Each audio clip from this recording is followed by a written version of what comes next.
રાજકોટ જિલ્લાના ધોરાજીનું ગૌરવ એવા વિરલભાઈ અમૃતભાઈ સોંદરવાનું ઇન્ડિયન આર્મીમાં 18 વર્ષ સેવા આપ્યા બાદ નિવૃત્ત થઈ પોતાના વતન ધોરાજી પરત ફર્યા. તેમનું ઠેર ઠેર સ્વાગત કરવામાં આવ્યું.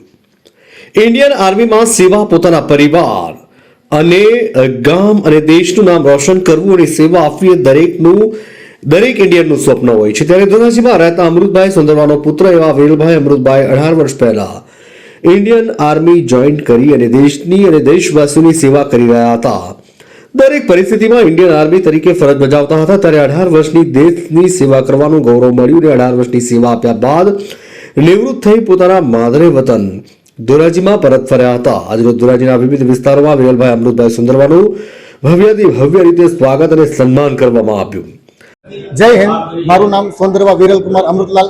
હું એક ઇન્ડિયન આર્મીનો બ્લેકેટ કમાન્ડો છું અને હું મારા 18 વર્ષ પૂર્ણ કરી અને સહી સલામત મારા ઘરે આજે હું હાજર થયો છું. ધોરાજી ગામનો વતની છું અને ધોરાજીના આપણા મેઘવાળ સમાજના લોકોથી માંડીને આખું ધોરાજીના હરેક સમાજના લોકોએ મારું ભવ્ય સ્વાગત કર્યું છે. એ બદલ હું બધાનો શુક્રગુજાર છું.